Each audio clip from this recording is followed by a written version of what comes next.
I'd just like to say that I'm very happy to be back on the ice and working with players, and I was very happy to see that we had around 5,000 people there today. And I thought that the enthusiasm and passion was terrific, and I know we as a team and organization certainly appreciate them showing up and supporting us. It was awesome. Is there an update on Antropov did not pass his physical. He's got a small upper body ailment, and he's day to day. And he'll be assessed through the week. You know, whether he's able to play on Saturday will be determined through the week. We're hopeful that he will. It's possible you're going to bring some more players in. You see Maxwell's on waivers. You know what? You guys might know more there than I do. I'm not really sure there as far as, you know, adding players and stuff. I'm not. It's hard for me to comment. I don't know. You know, we have what we have, and I don't know that at all. Claude, what are you hoping to get done in this short period of time here? Well, there's a couple of things that we're trying to get done here in this short period of time. Is that there's a lot to teach the players.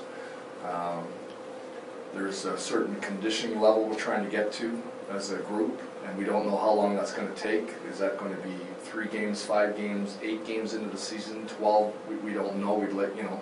Our goal is to try to get us all at the same level at some time, so we can all function better. I think we're going to be all over the map there. But the biggest thing probably is just teaching the players, trying to help them with their focus, recognizing that we don't want to concern ourselves solely with the conditioning level. Meanwhile, we're creating injury problems, so we have to balance that out. So there's a lot of communication with the medical staff, the training staff, the players, how they're feeling, and we have to be sensitive to that. So it's not going to be a 6-day fitness scenario for us. It's going to be, we're trying to manage it intelligently, because it's going to be about the games. I mean, it always is about the games, but in this short sprint, it's going to be it's going to be what are we doing on the ice. We're trying to get to our A game as quick as we can, and to be a productive unit that reaches the playoffs. You say you're going to put focus on teaching, Claude. Given that your group there isn't a lot of turnover, are you doing something new? Are you trying something new? No. We're not, well, I think that's the one thing that we've got going for us is, first of all, last year I stood up here and said that there's going to be some adjustments coming here. Third coach in 4 years for these players, for some of them. Different location, you know, different schools, a whole different scenario for everybody. This year we feel more comfortable. It looks like the players are a lot more comfortable, a lot more settled in here. Our turnover has been minimal. And they know what to expect from not only from the fans, the city, the coach. So I think that that's really good. Familiarity would be real good. There's not a lot of changes. There are some changes a little bit, but not a lot. You know, we have to improve. We have to improve our goals against. You know, our road play. Obviously, it's been a topic of discussion, and our numbers on the road. You know, whether that's special teams numbers on the road, and we just have to perform better. But you know, as I stand here and say this to you guys, the players are very well aware of what we need to do, and you know, we're all saying the right things, and it's going to be standing behind your play and let your play do the talk, and that's really where we have to see the production, both at home and on the road. So there's not a lot of adjustments, but you know, some players have not played for 8 months, and you got to refresh things, and you know, and then you start playing. It'll start coming back to us, but we gotta go over that.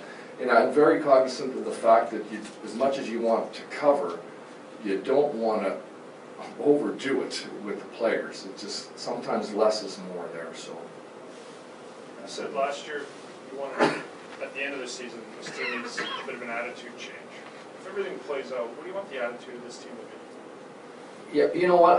It's not so much the attitude change that I want from them. It makes it sound like you know, we have a bad attitude. That's not it at all. You know, the thing is that for me, I would just like us to start walking and behaving like winners. And, you know, and sometimes you know, most times you have to be deserving of being a winner. You earn that right. You get in the playoffs and stuff. So, you know, but, you know, I'd like us to try to expect to win more. We invest the time and the practice and the preseason and everything in our game. We're trying to cover some details.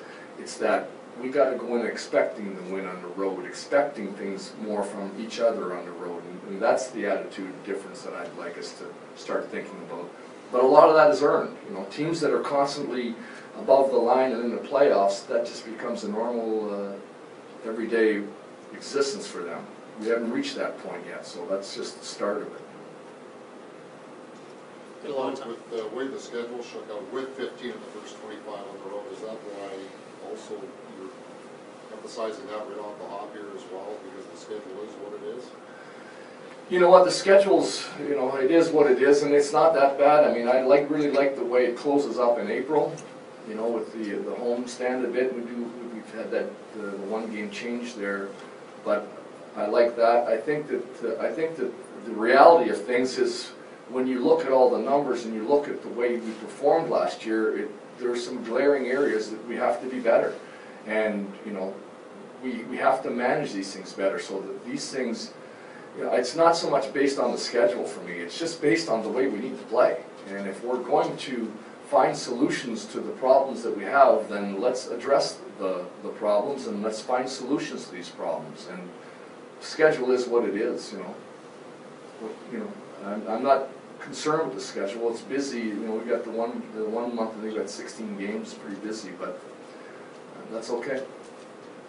How do you approach the start? Because with a shortened season, first 10, 12, 15 games so important.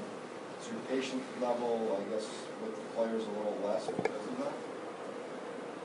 Well, I would agree that players will have to be ready to go, you know, like, and you're not going to be able to be patient and say, well, let's wait till he gets his legs. I mean, we're going to have to try to do the best we can here with what we have, and it's going to be very important how you start games. That's going to be very important, and how you're going into the second, let alone how you're going into the third.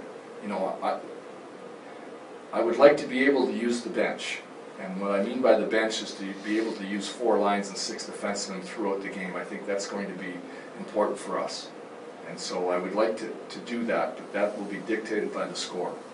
And but I think everybody's going to recognize we're in a sprint. It's about winning, and if we're, you know, you certainly don't want to get down to 3 lines right away. So these are things that the players will be well aware of how things are going to go, and it'll be all out there for them. We're going to be covering that stuff, and we'll be watching a fair bit of video teaching, and we'll be having a lot of dialogue with our group. The one thing I do like about our group is that they seem very keen to the knowledge that they have of, or what they've thought about through the summer and what they need to do better. And for me, that's been impressive. I'm getting a lot of good responses from a lot of key guys that recognize what they feel and what the coaches feel that we need to change. So that's really good. With 48 games in 97 days, how big of a deal is the goaltending situation for the team? Well, the 2 keys for me are going to be goaltending and injuries, managing those things, you know. And that's not to put pressure on goaltending. It's just like pitching in baseball. It's a vital part, you know. And so every team, you know, every team will be doing the same. And you know, coaches are all coaches. Everyone's going to try to do the same thing. They're all going to try to find the edge, whether that's playing games through the week against your farm team, or whatever your trick is, your thing is you're going to try to find a way. But at the end of the day, it's going to come down to probably those 2 factors. There may be a few others, but I don't know that any of them are going to be more dominant than those 2. Obviously, Howlett started something like 83, or played about 83% of the games last year. Can you see in a 48-game schedule with games as condensed as they are that did you see him playing 40 again? Well, is that too much? You know, I wouldn't put a number on it because it's going to be based on performance. You know, like we're going going to have to really monitor. You're really going to have to monitor your energy level and fatigue, and you're really going to have to be in touch with your goaltending guy and your medical guys in regards to the goaltending and how he's feeling, and you're going to have to be plugged in to your goalie coach and to recognize that. You know, we brought Al Montoya here, you know, to play. So how many games is that? We don't know, but you know, I like his attitude. I like the way he's worked when I saw him before we started, and I think we're getting Al Montoya here in a good situation, because I think he's at a point in his career where he understands things, and he's been impressed with both him and Pavlik. And I think he's a good teammate. They seem to get along. So how it'll be managed probably like everything else, and that'll be from the seat of my pants. What did you think of Mark Scheifele's performance out there today? You know, I like Mark. Mark's a good player. You know, he's had a lot of activity lately in his life with the World Junior, and they got stuck overseas, weren't able to get back, and then he dragged a flu bug with him and stuff like that. So you know, he's just coming off of that stuff. So I liked him. I thought he was good. I thought he battled hard and scored a couple of goals that he had to earn, and I thought he battled hard. He looked good. And we'll see where he lands and where that goes. Do you have any idea where you're going to start him? I think all that stuff will play out. I mean, I know you guys will read into this. He's on the third line, second line, and first line. But if you guys wouldn't mind, if you could just let me know who's first, second, third, and fourth line, that would be appreciated. And then I can call them as such. You know, but what we'll do is we'll take a look and see. You know, we'll make assessments during the week. You know, I can't say that because you start on Monday with your team play and stuff like that, are you going to be there on Friday or on Saturday in the game? It's going to depend on. It's just about winning. It's just that simple. So I don't know where they're going to land. You know, I'd like to think that you could keep some units together, and familiarity would be good, and chemistry would be good. So these are things that we're going to weigh into it. You know, but you'll have to see how it goes through the week. With all the games in the East, most of them against divisional opponents, does it change the way you approach close games late in order to win them in regulation? It's almost more beneficial to, you don't want to end up in a shootout or overtime because you're giving points to... Yeah, you're giving a point up and getting two, yeah. You know, so... Does it change the way you well, I don't know if it changes the way you manage. I mean, every coach would tell you they'd rather win in regulation, not to give award a point to the others, but goodness me, if we were that good, you know, I'm not quite sure that I can coach that well. You know, I don't know if any of us can, but I think you'd try to not, you don't want to be giving up playing in those 3-point games. You know, I think everyone's going to be well aware that a clean 2 points is worth gold. And there's not going to be any secrets. Like, you know, as much as you think that you're going to do something better than the others, I'm not sure that's going to happen. We're going to know what's there. We would much rather, but I'm not going to be changing tactics in a 2-2 game to try and open it up to win 3-2 clean.